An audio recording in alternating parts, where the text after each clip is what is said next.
Okay, just to let everyone know here, I made a video earlier about whether I should get rid of this gun, get a refund on it, or try to fix the cosmetic flaws with it. Well, I've decided that I can't really replace this gun, and I like it a lot. I mean, like, what else does Smith have right now that is as nice as this gun, cosmetic flaws and all? So, and I've looked at a couple other ones online that are for sale, and they're really, really hard to find. And the couple that I have found, I saw pictures of a couple of them, and they have pretty much the same issue at the top. So I have decided I am going to fix this gun. Okay, the first thing I want to do is try to get this side and this side looking more similar. I'm going to have to take some steel off of this right here, this edge, because if you look, this edge is not machined the same as this side. This side has been machined down a little bit and machined more on the top. This one has not been machined down on the side and does not have as much on the top. If I measure these, this one is like 1/32 of a inch different than this. It's like I think a half a millimeter, let's just say, different on this side than this side. It's closer to 3/4 of a millimeter, but there's a little difference in the way it's finished and a little different in the angle. If you look, let's see if I can get it to focus here on just the angle. If you look at the angle of those top bevels, you can see this one has more of a bevel to it than this one. So I'm going to try to get those the same. Okay, step one, which is always the most difficult step, is going to be putting file to steel right here and flattening out this side a little bit, flushing it down a little more with the barrel. Before I get started with the filing, I want to make sure to tape off the barrel good. I don't want to have to do any more work than necessary, so I don't want to create any scratches or anything that I have to later finish back out. I want to just have to redo the parts that I actually work on. Okay, for the past couple hours, I've been hitting pause when I thought I was hitting record, and record when I thought I was hitting pause. So I have missed a couple of steps, but I have plenty of very long clips of me cussing in the background with nothing on camera. But so I need to really kind of catch you up on what I've been doing so far. As you can see, the top here is starting to look much better. It looks centered. It looks, the flats are level. There's an equal amount of space on both sides there. Let's see if you can get it in a little closer. See if we can see it's getting a little shiny now, so it's hard to really see. But as you can see there, much more flush. That straight line is equal, is spaced. That part is flush between that part.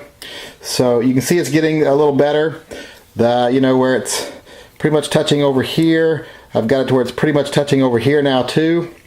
So what I've done is, of course, I started with my files, filed it down a little.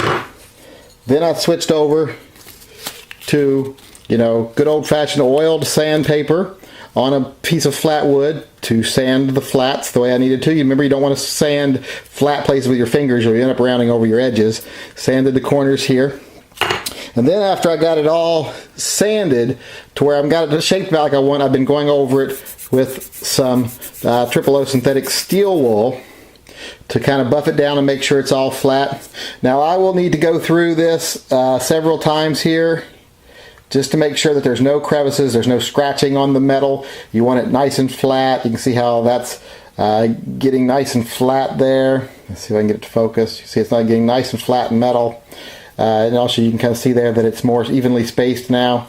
Now I got to go through and sharpen up some lines here, do a little more buffing off, but then it will be ready for bead blasting. I'm going to make the bead blasting part 2, so this will be part 1 of the refinish. So there it is so far. As you can see, barrel is much better aligned now.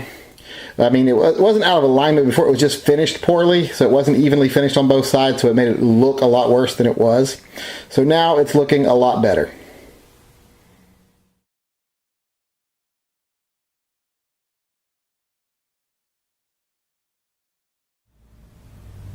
Okay, today I will be doing my bead blasting. I've got this gun pretty much to where I think it's ready to go. As you can see, the top is much more evenly spaced between the spots here. I've got my lines back now. I got them good and sharp. I've taken some polishing compound and rubbed out the finish, because once you get the finish all shiny like this, that will really let you know whether there's any imperfections. You need to get out any sanding marks. As you can see, it's pretty smooth. You can tell that once you get it shiny, because you don't want to bead blast it and then notice nicks or crevices or anything that you left from the filing or the sanding or any sanding marks on it. So it's always a good idea to polish it down a bit after you have done that. So the next step will be to disassemble the gun and get it ready for sandblasting. One little tip I will give everyone here, and this is something I do every time I take a revolver or anything that's a little more complicated than a semi-auto part, I take a picture of the internals. Doesn't matter how many times I've done this before, I still do it. I take my camera, zoom in, and I take my picture. That way, if I have any question about how this goes back together, I can refer to my picture later. Okay, I've got it apart enough now to start the bead blasting. I don't take out everything. Like these I'll tape over, and this I'll tape over, and then I'll just blow it out with a little oil and a little compressed air later to get the bead blast out of it. But you don't have to take everything out, but you do want to make sure you don't lose any of these little springs or anything, so tape over them. I do want to take out my major components because I don't want to get bead blasting material on those and start wearing those down. And while you've got it apart like this is also a good time for you to go through, see if there's any burrs on anything, any rough surfaces that need to be, finished up a little bit. Just make your trigger a little smoother. So you can kill two birds with one stone here. Okay, I've got it mostly bead blasted out now. I've just blasted it down with a garnet mix. As you can see, if I can get that to focus, much more even looking now. It looks like you're looking straight down an aligned barrel now. Everything is evenly spaced. Everything is done evenly.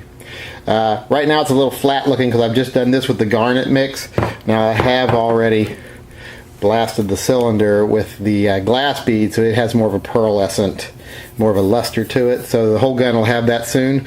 But now I just need to go over the whole thing with the bead media now that I have blasted it with the garnet mix.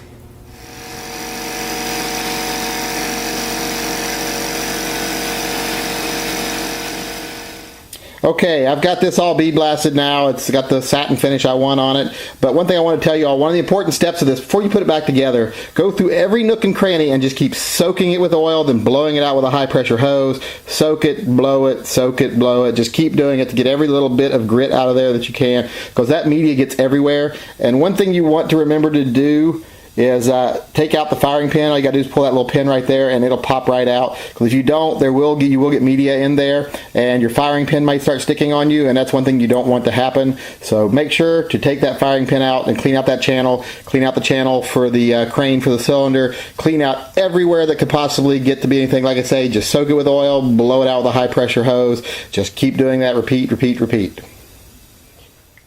Okay, the restoration is complete.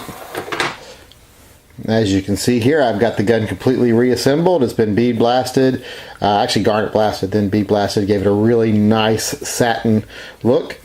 And you can also tell now that when you look down the barrel, it looks straight. It was just a finishing issue, but finishing issues bother me. The sights are right on. I can lay a laser sight right down the center, and it hits right in the center of the sight here. They're on the same plane there. So really glad I decided to keep the gun and fix it.